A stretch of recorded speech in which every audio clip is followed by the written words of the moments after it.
back again, Mickey Kendall, for Patreon, all of that good stuff. I'm going to link to the Twitter thread where I first told the story, but I feel like it's super important that you understand that everything in all of these stories happens not to 40-year-old me, but to, in this case, 17-year-old me, and that 17-year-old me is a dummy. Like, she was very something, but smart wasn't on the list, at least not street smart. There's a lot of poor life choices that are happening at this point. I have just graduated from high school. I don't want to go straight to college. There has been a string of really crappy post-high school jobs at a mall, and I am in the annals of white flight suburbia. Screw you, Downers Grove. Screw you in here. So I am hanging out with friends, including my friend Donnie, who is living by this point out in Lyons, along with he's got a girlfriend named Teresa. There's a bunch of other people in this group, including some girl who fights cops. Like, she's a little white girl who keeps bragging about hitting cops. I'm not clear, it's the 90s, I'm not clear on what poor life choices everyone was making, but we had a lot of poor life choices to go around. And one of the things that we would do was hang out in cemeteries. We were always finding new forest preserves, cemeteries, random abandoned houses, whatever, to kind of kick it around in, or parking lots. Parking lots are also big, because if you do not give teenagers a safe place to hang out, teenagers will find a place to hang out. Safe, not included. So, we're somewhere out in the wilds of the hinterlands of suburban Chicago in the 90s. It is the 90s. It is the 90s. It's the only way I can explain this, right? Like, every bad decision I can explain by it being the 90s. We decide to go to this now abandoned cemetery, and I'm not sure it was really abandoned, but it was very small. There were knocked down fences. Some of the graves are overgrown. It basically looks like, no one cares. We're gonna hang out there, of course, because we are teenagers in the 90s. Everybody else is a couple, and they are making out. I am the only single one there, except for some random guy whose name I do not know, who wandered off relatively early in the evening once the making out started. Not totally sure he was into girls. Not totally sure he was into guys. Pretty sure he was into not dealing with this shit. That seemed to have been his swan song. So I decided to go explore the cemetery and read gravestones because, I don't know, it's the 90s and gothy black. Listen, bad decision there. That's really the only way to explain it. I find a guy. I should also explain that I'm one of those girls that thought Kiefer Sutherland was hot. Like, I did. I thought, like, the blonde hair with the mullety, I don't know what the spiky thing was up here. I thought that was cute.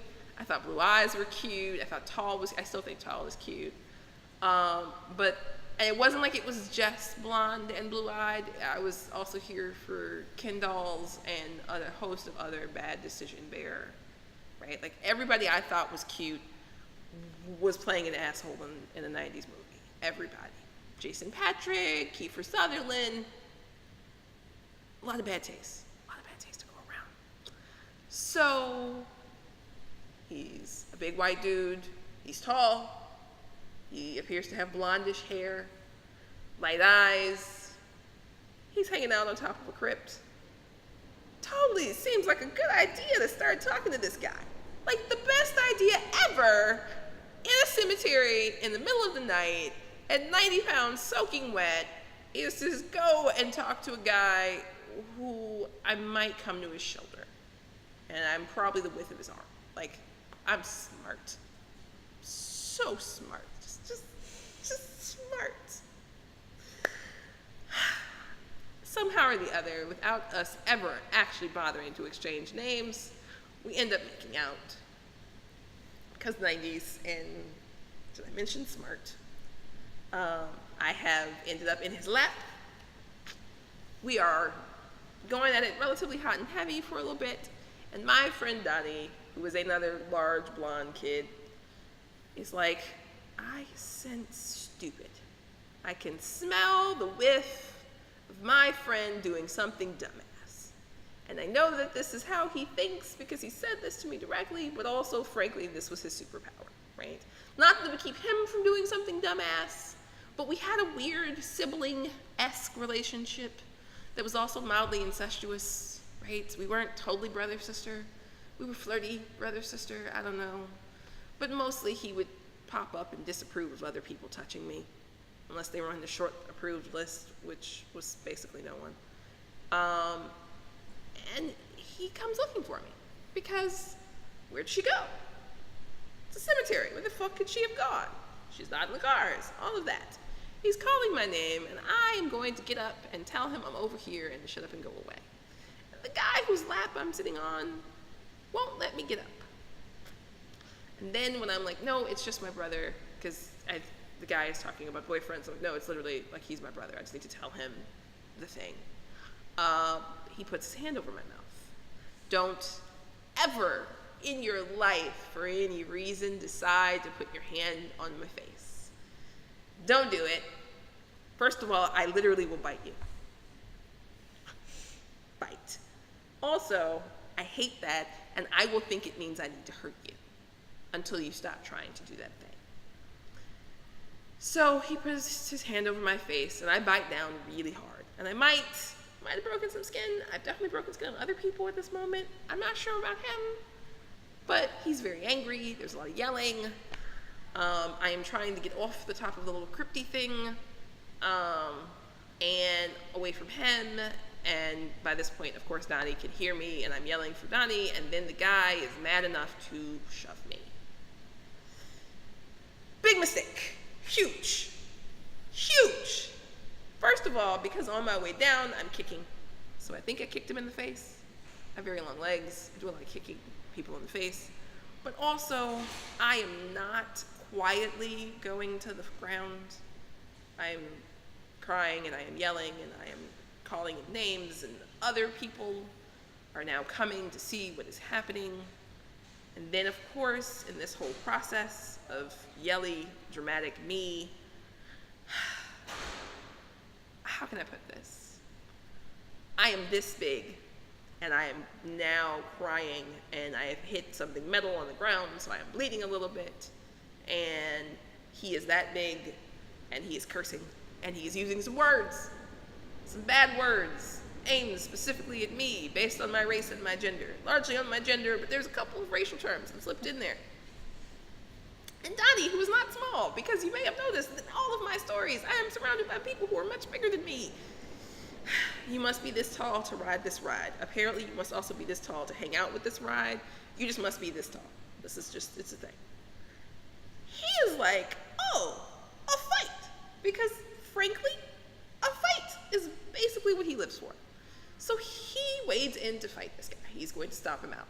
Because he is fighting, his friends are fighting. This guy is getting his ass kicked. Girls are picking me up. We're trying to get the guys off the guy because we don't want to kill the guy in the cemetery, and we're not sure we haven't already killed the guy in the cemetery. We don't know what's happening. It's a lot of bad decision bears. Go back to the cars. Hurry. Leave. We end up at Denny's because it's like 2 o'clock in the morning, and this is what you do at 2 o'clock in the morning in middle America. You go to Denny's. Food, not so great, but they're always open. They're always there. This is where things get a little weird. I know you're like, bitch, it was already weird, but this is where they get a little weird. Because the guy comes into the Denny's while we're doing our very excited post-fight chatter. He doesn't look at us. He doesn't say a word to us. He comes in, he sails right through the restaurant, right past our table, close enough to reach out and touch, into the kitchen. Just, I am in the throes, both of the like post-fight chatter and eating, and also Donnie's girlfriend Teresa having suddenly done the math to figure out that while Donnie is legally an adult, and she is legally an adult, I am not legally an adult. And that I am not his little sister just because I'm smaller than him, but because I am in fact too young and really not quite bright enough to put together that hanging out on top of crypts with strange boys is all bad decisions. It's all bad decisions all the way down. She's got a lot of questions for me. Hi, Teresa. Sorry. I have to say sorry because I'm imagining the look on her face if she hears the story being told. We're sitting there for a while, and we're waiting for the guy to come back out, right? We've already got our food. We're not worried about our food, but we've begun to do that amped up big shit talking. He's going to explain himself, and blah, blah, blah. And he doesn't come back outside. He's not bussing tables. He's not one of the waiters. There's really only one waitress to speak of. There's another guy who kind of hops in and out, who's probably the night manager. He's not a cook. Who is this guy? Where is this guy? No guy. We asked the waitress. The waitress doesn't know what the fuck we're talking about. She didn't see anybody walk in. She was right there. And there's no one here but her and Juan and Pete and whoever the fuck else she rattles off. And we've seen all those people. And then she says, oh, this is that thing. You guys are trying to scare me. No. And we're very, no. There was a guy and there was a fight in the cemetery and he let go of me and I bit him and there's a very dramatic rendition happening here. And she's sort of giving us the like, why am I at work? Why are teenagers alive? Why didn't I go to a better school? Like whatever is running through her head, she would like us to shut up, give her the pitiful tip she is certain we are going to give her, and get the hell out. Because it is Denny's, it is like 2-something in the morning by this point. Get out, all of you. This is what she's got for us. So we finally give up, we go outside. We don't see car, we don't see guy, we leave. We do not, of course, stop hanging around in this general same area.